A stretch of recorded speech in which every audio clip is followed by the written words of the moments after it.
Starbucks. Starbucks. Starbucks. Starbucks. You may know it as the place where you get gift cards for like those relatives that you mostly care about. Like, you're gonna get them a gift, but like you don't really know them that well. But in addition to gift cards, which you may not know, is they also sell coffee. In fact, coffee is probably the reason you're getting a lot of these gift cards, as it is the biggest private coffee chain in the world. Starbucks prides itself on being a luxury coffee brand, which means it's a step above the mom and pop coffee shops that they've pretty much killed with their business. But to have this luxury status, they need high quality, high skill employees to make drinks, mop the floors, run the register, and fund all 252 feet of Howard Schultz's mega yacht.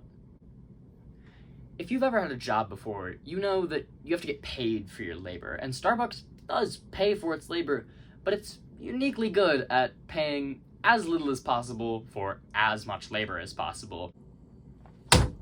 Starbucks Workers United is a worker-run organization that was attempting to unionize the Starbucks workers in Buffalo. It's a part of the larger Workers United Union.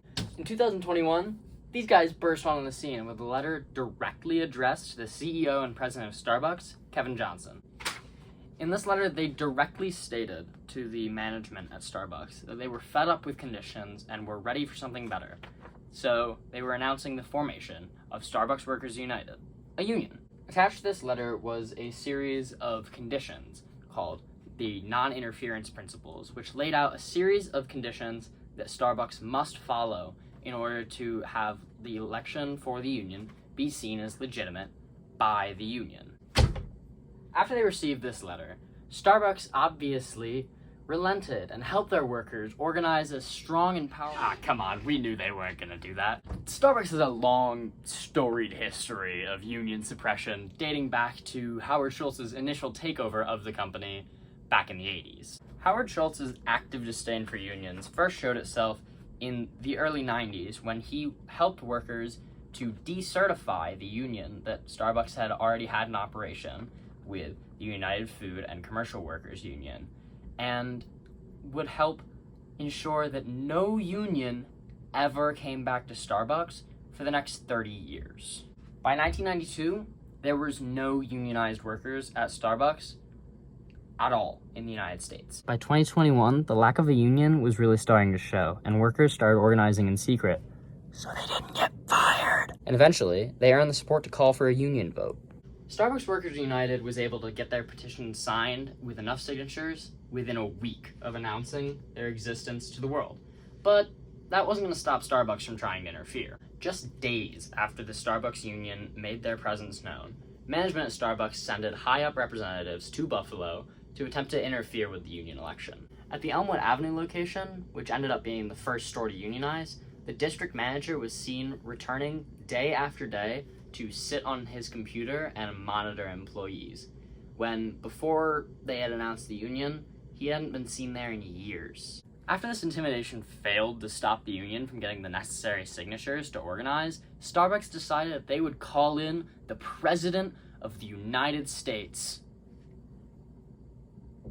The President of Starbucks United States. Her name was Roseanne Williams. It's worth mentioning that ahead of this visit, a president of Starbucks had never visited this location within the past decade, and she showed up with a whole team of high-ranking executives. Williams and her team of executives showed up in early September of 2021 to have listening sessions where they would meet with employees pretty much one-on-one without a union to try to understand what was going on at Starbucks locations across Buffalo. After 2 listening sessions and no changes in momentum, Williams and the other executives decided to switch gears and start making meetings staggered and having employees get split up into different meeting times, a strategy which also didn't work.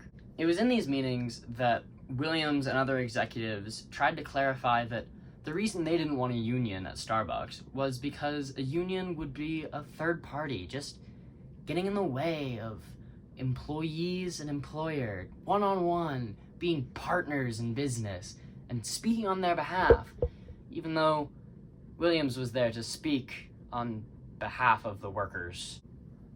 In later meetings, the executive team tried to solve issues that workers were not complaining about, such as understaffing at well-staffed locations, which ended up overstaffing some locations and causing workers to not have shifts. And when later pressed on the issue, the executive team admitted that they knew staffing was never an issue. Another non-issue they tried solving was the layout of stores.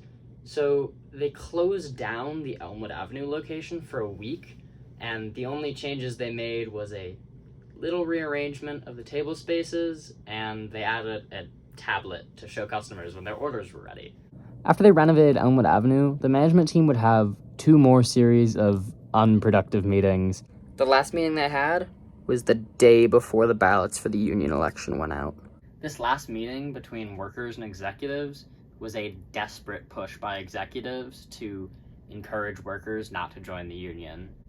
In this last series of meetings, executives made wild claims, such as workers would not be able to pick up shifts at other stores and have other employees pick up shifts at their stores because union and non-union folk don't want to work together. Another promise they made was that workers that were part of the union wouldn't qualify for nationwide pay raises with the rest of the nation, despite the idea that the union would give them higher wages than any Starbucks pay raises.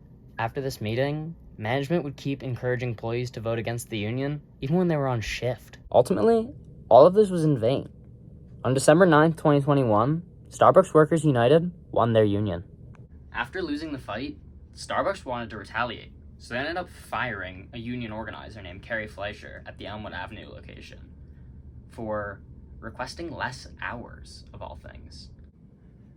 Fleischer, who had just picked up a second job, wanted to work both at the same time, Starbucks on the weekends and her other job during the week. But her manager told her that she couldn't, that requests for hour changes were no longer allowed below a certain number of hours, per new company policy, which was never communicated to the union. Starbucks Workers United would end up posting on Twitter that Fleischer was fired the same day that an article was released in the Washington Post detailing her work in organizing the Elmwood Avenue Starbucks branch.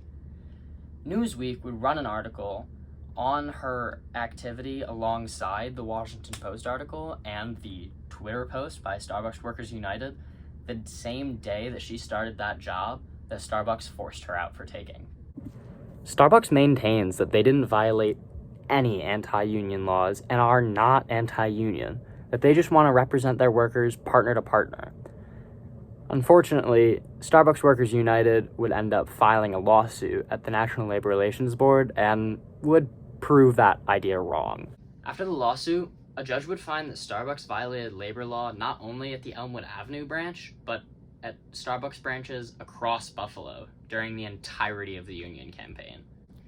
They would find that Starbucks not only illegally coerced workers to vote against the union, but also intentionally overstaffed some stores, granted benefits to certain employees, made threats to other employees, and illegally fired 7 employees for organizing their union. Starbucks would also be found to be illegally surveilling their workers, with one instance where a management official was surveilling a worker on shift and photographing them. Starbucks would ultimately be found at the source of 95 labor law violations. As a result of this, they were forced to immediately cease all anti-union activity, as well as follow a series of other conditions. This included reinstating the workers they had fired and reimbursing workers that had been negatively financially harmed in the course of the union campaign by Starbucks. The most visible outcome of this whole trial was that Howard Schultz, the owner of Starbucks, had to come out and publicly make a video denouncing Starbucks' actions and reminding workers of their rights in organization. This video would be distributed to every worker at Starbucks and seen all across the world.